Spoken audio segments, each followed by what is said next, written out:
जीअं त हर चकर असां हिकिड़ो नओं मसालो खणी ईंदा आहियूं। हिन चकर हे ट्रांसफार्मर जो मसालो आहे। ट्रांसफार्मर सां वॾी बेवाजिबियूं आहिनि। जॾहिं अचूं था त ॾिसूं था हिन मोलाइकी जा रुगो धुआं त ख़बर नथी पवे त को सिगरेट जो मवाली आहे या अंदरि चिलम थो वेठो पिए। जहिड़े टाइम ॾिस त धुआं त हिन टाइम हिन सिचुएशन में हे हिते अची वेही रहियो आहे, हुते अवाम परेशान आहे। असां इन सिलसिले सां आया आहियूं त अॼु ट्रांसफार्मर खां असां कुझु सुवाल जवाब कयूं त कीअं हिते पहुतो, छा हुन खां मसइलो आहे। ट्रांसफार्मर साहिबु तव्हांखे छा परेशानियूं आहिनि? साईं असां सां घणी परेशानियूं आहिनि। वरी बि कहिड़ी परेशानियूं आहिनि? साईं मूंखे जॾहिं पंहिंजे मुल्क चाइना मां खणी आया त मूंसां हिननि वाइदा कया ऐं मूंसां हिननि ॻाल्हियूं कयूं त तोखे जेको आहे असां हिकिड़ो 2-3 सालनि जे अंदरि वरी जेको आहे ॿियो आणींदासीं। मूंखे हाणे 6-7 साल रखी छॾियो अथऊं त को जेको आहे मूंखे ॾिसण बि न आयो आहे, कॾहिं सलाह बि न कई अथऊं त ल तूं बि हली चांहि पी, कॾहिं बि न। हुनजे करे मां जेको आहे हिन मां ॾाढो ककी थी पियो आहियां ऐं मां सां साईं हिननि वॾो हिकिड़ो ज़ुल्म कयो आहे।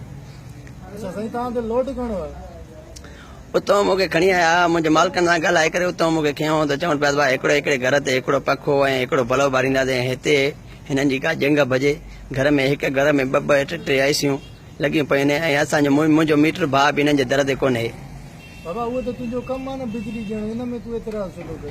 पोइ मुंहिंजो कमु आहे त मुंहिंजे भाउ मीटर खे बि पंहिंजे दर ते रखनि न, उहो हिननि जे दर ते लभे कोन। बाक़ी अकेलो मां निधण को पियो हलाइनि। मुंहिंजो हिन महिल यकीन तव्हां पुछो ॿाहिरि आयो तव्हां यकीन कयो त मुंहिंजो हिन महिल जहिड़ो बि कमु नथो करे, मुंहिंजी हिकिड़ी बुकी बि कमु नथी करे ऐं पिते खे त 2 साल कटिजी वियो आहे, उहो पितो बि हिन महिल मूं वटि कोन्हे को। हींअर तव्हां चवणु छा था चाहियो? तव्हांजो मसइलो हल कीअं थियो? हिते मालो परेशान, हिते तव्हां पंहिंजी ॻाल्हियूं था कयो।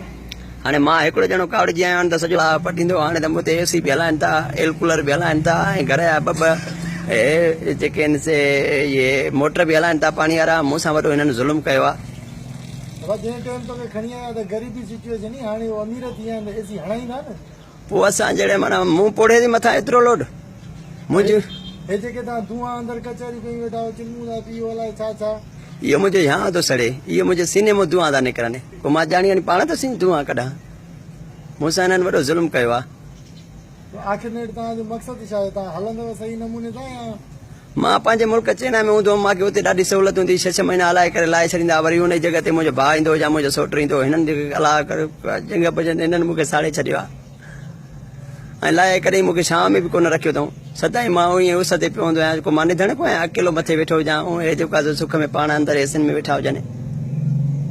तव्हां तकलीफ़ूं ॾिठियूं ट्रांसफार्मर जूं, ट्रांसफार्मर वॾी दाऊं करे रहियो आहे। हिन सां वॾी बेवाजिबी आहे। हिन सां ॿोली 200 घर सो बि 200 घर में हिकु वॾियूं तकलीफ़ूं अथसि, जेरनि ते असर अथसि। ट्रांसफार्मर राम कर बसि ॻाल्हाए पोइ हाणे छॾे ॾे। बसि हाणे जेका फज़ीलत सां हलूं ॾिसो हाणे तुंहिंजे लाइ केॾा परेशान, सॼे पाड़े में पघर थो निकिरे। तो सां बि मसइलो आहे।